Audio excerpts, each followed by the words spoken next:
Hello, hello, hello. Welcome to I Am Sure Sports. This is Omar Stennett and extremely delighted to have you joining us for one more episode of the big show, the bad show around town right now. So good morning, good afternoon, good evening, good night, wherever you're watching us from. Channel continues to grow, people, and we're loving it.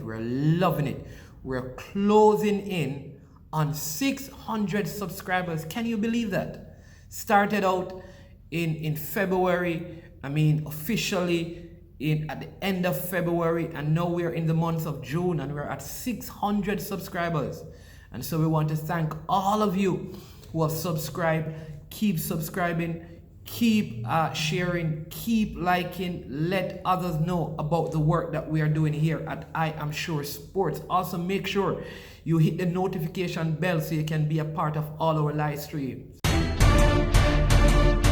All right, today we're going to dive into some football, some track and field, some cricket as usual, and some NBA basketball. All right, so let's dash into it like the 100 meters at the Jamaica National Trials, which is where we're going to pick up today, and that is what we're going to dive right into and talk to you about the Jamaica National Senior Track and Field Championships.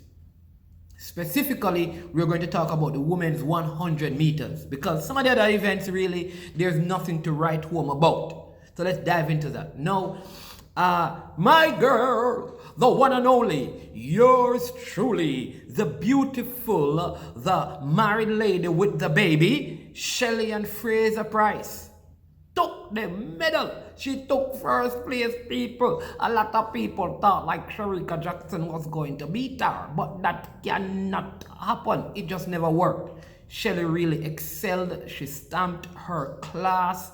Superb performance. She came first. Shericka Jackson, though, she overperformed in the eyes of the public, but her coach and her personally may have seen and noticed this throughout the season. And so Elaine finished third. Brianna Williams finished in fourth place. I think Bertram, her name is, finished fifth. And then sixth place, we had Natasha Morrison and Kemba Nelson. And Ashanti Moore, I think, took 8th spot, right? Great race. Elaine, many thought Elaine would have done better, but don't be surprised if Elaine still medals at the Olympics because she's a superb athlete, and take nothing away from her and from Shericka, but on the day, Shelley performed, all right? And so kudos to her. She won the 100 meters. Good time, not her best time, as you know. She has recently ran 10.63, but like I said, the standout performer in the women 100 meters is Shericka Jackson. Most people thought she would have medaled, probably won a gold medal if she competed in the 400, but at this Olympics she's just doing the 100 and the 200, and the field kind of finished the same way in the 200 meters. Shelley first, Shericka second, and Elaine first. And people are saying, if the race was a little bit longer, 10 more meters to go, Shericka. Listen, it's a 200 meters. It can never ever be longer. So that's a pointless discussion. Oh, if she had just started sprinting earlier, maybe if she had started, Shelley would have gone faster. Come on now, man. So some of the things that I hear people saying, and some of the things they are juxtaposing into the whole thing, it cannot work. It is not going to help. It would not have made a difference. Shelley is the superb and the supreme athlete right now. Right now, except that Merlin Ottey and Veronica Campbell have more medals than her, I think she is Jamaica's best female sprinter of all times. And if she goes to this Olympics and wins gold in the 1 and the 2, oh my Lord, Shelley with the baby, with the husband, is better than the Shelley who maybe was single before, you know what I'm saying? The baby has made a difference, marriage has made a difference, she has changed camp, and all of these things coming together has really, brought her to a new level, and she's doing excellent, excellent, excellent. And I think this is her last Olympics, and so I'm looking for fireworks. I'm also looking for fireworks from our 4x1 female relay team. When it comes to the men, Taekwondo, Tracy won, and yeah, the Yuan Blake, but none of these guys. Honestly, I don't expect any Jamaican to make the finals of the 100 meters. You can't make the Olympics final if you're not running 9.8 something. These guys are 10 and above, or 10 flat. That's it. And so good for Taekwondo Tracy, good for Yuan Blake, but I can't see them medaling except in a 4x1. All right, they could. Same thing for the 200 meters. Their times are so far from the best times right now. Like they're like 15 athletes worldwide who are better than all our 200 meter men. So I don't know. I don't see them coming through. Really, I also love the fact that on the female side we saw some of our young athletes showing up and doing well. Kevona Davis, Kemba Nelson, Brianna Williams makes her first Olympic team. I mean, I am so happy for her. I hope she doesn't feel disappointed that she's not a part of the 3 for the 100 meters, but she makes the relay. Brianna, this is your first Olympic team you're making. All right? You have done well. You have a lot more years left. Shelly won't be there again, and possibly not Elaine. So that's you. That is going to be left up to you and the Kemba Nelsons and Kevona Davis and the Clayton twins. Sabrina Cole, all of these guys. Brianna Liston. The field is going to be left up to all of you guys. So don't worry, Brianna. I mean, you did well. You did your best, and we celebrate you in the same way we celebrate our champions. All right? Now, a next interesting thing that happened at the national trials was what happened with Mr. Omar McLeod. No, oh my Lord. No, this is very devastating because Omar McLeod has one of the top times in the 110 hurdles. He's also the Olympic champion, the reigning Olympic champion. And he hit the first hurdle and never qualified because he finished in 8th place. And so we had Levy in first, Thompson in second, and my pick, Hansa Parchment, got third. So now there is a problem because Broadbell, one of the faster times as a Jamaican this year, asked for medical exemption. Omar McLeod, the reigning Olympic champion, did not make it. And so people are questioning whether or not these guys should still be a part of the pool of athletes, the 3 athletes to run at the Olympics. You can't do that because the other guys did it on merit, and there is absolutely no reason to exclude them. This is an obstacle event, and any of these 3 guys stand an opportunity of medaling at the Olympics. Hansa Parchment can, Levy can, and the young Dwight can. So we have to give them an opportunity. And unfortunate for Omar, he failed. It's not based on the athletes didn't do anything. It was his fault. He hit the hurdle. If he was suffering from cramps, he could have at that point asked a medical exemption, and then consideration could have been given. He chose to run. He chose to do that. All of these guys were preparing. You can imagine Hansa Parchment coming off all his injuries, doing swimming, and you're going to tell him this is his last Olympics, and you're going to replace him? Ronald Levy. Imagine you decide that you're going to remove Ronald Levy, and then the coach of MVP, Stephen Francis, says, if you do that, I remove all my MVP athletes. You don't want to create that. So you have to leave things as they are. What we can do, and what I agree with, is we bring Omar McLeod to be a part of the relay pool for the men's 4x1. Because I think he would be a good addition to our relay team. Let him start it. That's the only way he can be included. And if Broadbell runs some good times, you put him in the 4x1 because you have that option. But you don't have an option of inserting him and replacing someone who duly qualified. They tried it with Shelley a few years ago, remember? And Shelley went and won a medal for our country. You just never know. Same thing, Daniel Williams, Megan Tapper, Yannick Brown, and Brittany Anderson, top 3. Hush Daniel. That's just it. We have to trust the process and believe in the athletes.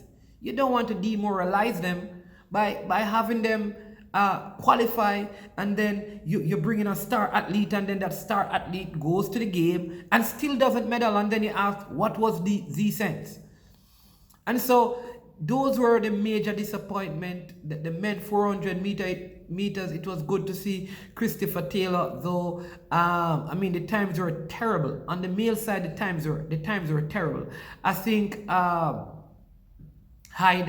Hyde in the 400 meters men hurdles probably did the best, except for those men who participated in the field events like the shot put, the discus, and the jumps. But in terms of the on the track, I mean the performances aren't anything to write home about. But I was glad to see Christopher Taylor making the Olympic team. I don't think he stands a chance of medaling unless he's going to do, low 44s.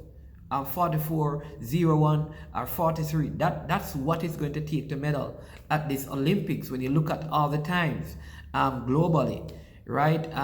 You still, the regular. Gould won the 800 meters and Pratt won the 1500. These are regular contenders, and so I'm expecting most of our medals, if not all our medals, at this Olympics to be on the female side. If we win medals at the men level, it will be in the field events, the long jump possibly, and the discus possibly, or in the relays, the 4x1 and the 4x4. But we will have a show that is totally dedicated to looking at some of those events. The one other event I look at is Stefan McPherson, my girl, from the same place, same high school, a tremendous athlete. She is a national champion. She won the 400 meters, and I'm so happy for her. I see her as a medal favorite for the Olympics. You won't have Ibo going. She's going to run the 200. Sharika Jackson won't be there. These are the people who normally beat her out. So Nazar may not be there. And so she has 2 Americans to contend with. And I think she can get a medal. And so Stephanian, big up yourself. Dear man in school, our ancient light of learning, its splendor shining over all the West. Life without learning is death. So I'm very, very happy for you and looking forward to seeing you performing at the Olympics. Yeah, so that's our track and field roundup. Yep, so let's touch on, there's so many things happening in football. The JPL, the Jamaica Premier League, started. Had some very interesting games. Mount Pleasant, they ended 0-0 against Tivoli Gardens. That was one of the first games that was played. Cavaliers, they won their game by 2-0. They defeated humble Lion. They humbled the Lions. I mean, very good game that was. Portmore United won the St. Catherine Derby. They defeated Dumble Holden. The Arnett Garden sat out because UWI pulled out of the leagues. Arnett Garden, they were not at play. You had Harborview, they tied with Waterhouse 1-1, and then the other game was a 0-0 tie with Malines and Veer. The performance in terms of team, the performance for this round, I would give it to the Cavaliers team. I think the Cavaliers team played the best football, though they didn't play well, but I think they played the best in this round. The best goal was by Emilio Rosso of Portmore. I think that was a very good goal that he scored in his team 2-0 win. Atkinson from Cavaliers was probably the player of the round, along with the Tivoli Gardens goalkeeper, who had a tremendous game against Mount Pleasant. In other news, there seems to be some problems brewing with Jerome Wade and the Jamaica Football Federation. News broke that he was fired, he will be fired. We can't say with any certainty because up to the time of this video, there was no letter of termination.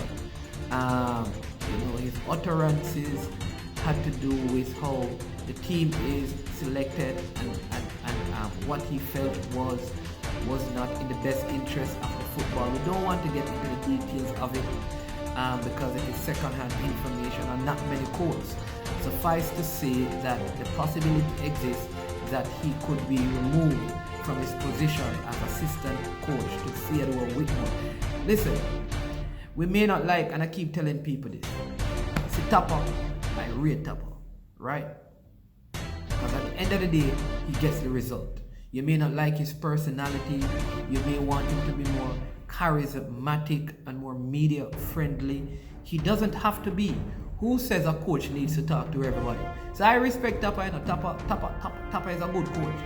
I don't like everything that he does, but I'm not one of those persons who are going to go out there and criticize him. In fact, people criticize me for not criticizing Tapa. I believe if he gets the best set of players that will listen to him and follow him, he will get the results of the coach. I'm into results. I want to see attractive football, but not at the expense of losing, right? And I think he's able to balance those. He has a particular style, and that's his style, and we have to appreciate that. And I think if we want the team to do well, we have to probably just sit back and allow him. If he fails, then fine, fire him. But until then, allow him to do what he's doing and don't be so critical. No coach will ever pick all the players that any nation or people believe, right? Most of the times, if you ask 100 people, they'll have 100 different teams. He has 60 players to pick 23 from. Somebody that you think should be there will not be there, but that's just the way of football. That's just how it is. He has to select what he believes is the best crop, the best group of players to give him the best results. And so Coach Theodore Whitmore, just keep doing what you're doing there. Always be detractors, people criticizing, but when a man is in the position, it's a different thing. People can sit from the outside and say and speak and do all that, but when they're in there, it's a different thing. And I don't know all the details of all the things you have to do, so I have to give you credit for what I see. And what I see is that you have been able to garner good results for this team with all the difficulties. All right? Now, people also like to criticize the GFF, and they deserve a lot of criticism, but I always encourage people is that you don't earn the right to correct if you don't use your right to encourage. Let me explain that to you. When you see good things done by the organization, the Mike Ricketts led organization, because at the end of the day, he's a leader, you have to give them credit. When you see them making changes, even though you may think it is small and there should be more fast-tracked, you have to give them credit. Why? Because when you give them credit, they will better understand your criticism. But if your sole job, your sole responsibility is to get up every day and criticize them, who does it benefit? Listen, I hear people crying out, we need to remove this present administration. And put in who? You think that we could get a group of persons to come in right now and get this all together for a World Cup campaign? Come on, man, let's be realistic. Let's be logical. Let's be practical. Let's be less emotional and think. Not think about our own self-interest, but think about the football generally and ask yourself, what would be the best thing for football right now? Not 6 years from now, because 6 years from now you can make changes down the road. But right now, going into a Gold Cup, why would you want to remove an entire organization and bring in an entire new structure, an entire new system, entire new personnel? To what end? And on the same hand, you want to go to the Gold Cup and win it, and to the World Cup and win it. Just think and find the good. We must always find the good in things, in people, in countries, and speak to those things. There are many things bad about Jamaica, but there are also many good things. Many good things. There are some very good things about me, but there are also bad things. I don't want to be around people that every day all they speak about is all the negatives and never highlight the positive. So I want us to change the narrative and put our shoulders to the wheel. Let's line up behind this campaign and push them as far as we can go, instead of pulling them when they are trying to go forward. We have this back and forth consistently and constantly. Let's just jump from that, because I don't want to go on too long speaking about that and jump into the, well, if you don't know this, England knocked out Germany out of the Euros.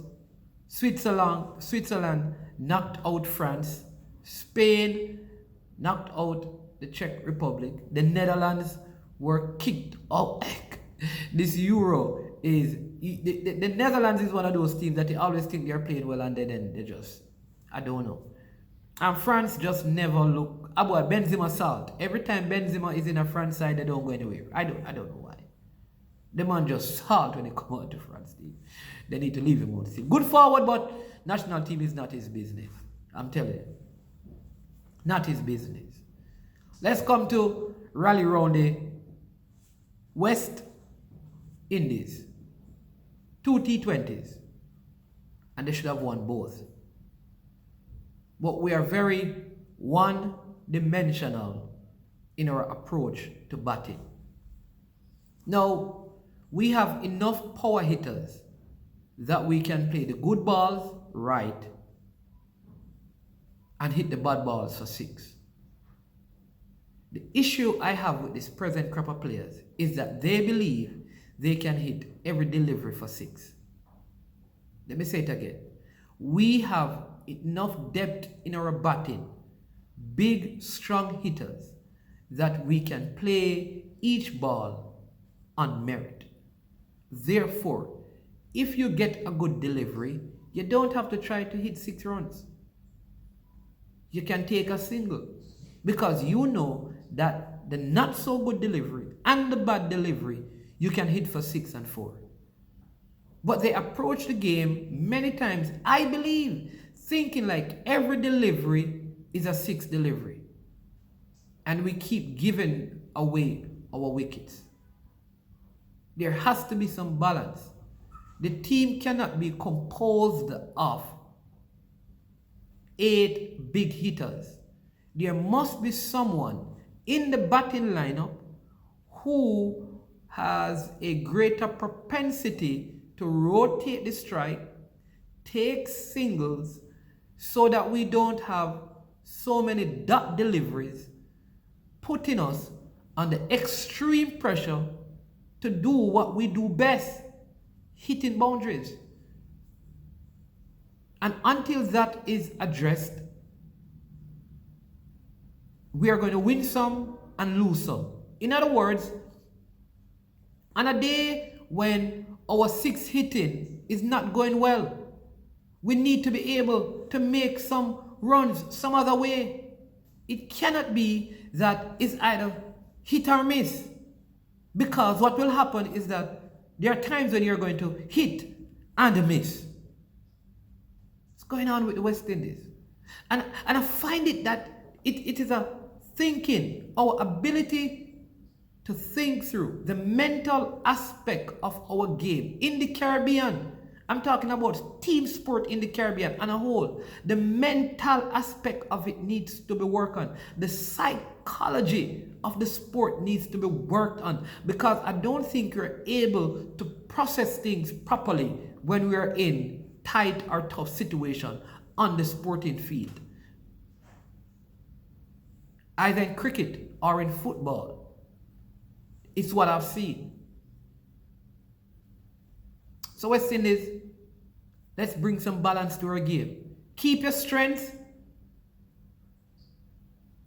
but don't let your weakness be a failure. In other words, you know your weak spot, and your opponent know your weak spot. The wise man always protects his weakness and uses his strength. I feel like we just leave our weakness to be our weakness and think like our strength will override our weakness. No. If you have a weak fence, a weak link, you find a way to protect it so that you can focus on your strength. The NBA is getting sweeter and sweeter as the days goes by. By the time you get this video, I am sure prediction is that by the time you watch this video on Friday, the Phoenix Suns will be 4-2 winners against the LA Clippers. Yep, I am sure. And the Milwaukee Bucks will be 4-2 winners over the Atlanta Hawks. I am sure. These two series are 6-game series. Phoenix Suns, Milwaukee Bucks. And I think that will be a very, very competitive final. Because Jrue Holiday, I think, and Chris Paul, that will be a good matchup. I don't think there is anyone on the Clippers team that can mark or guard Giannis. Yeah, but then you have Booker, who I think they have enough big men, Middleton and Tucker, that they can put on Booker to put him under pressure.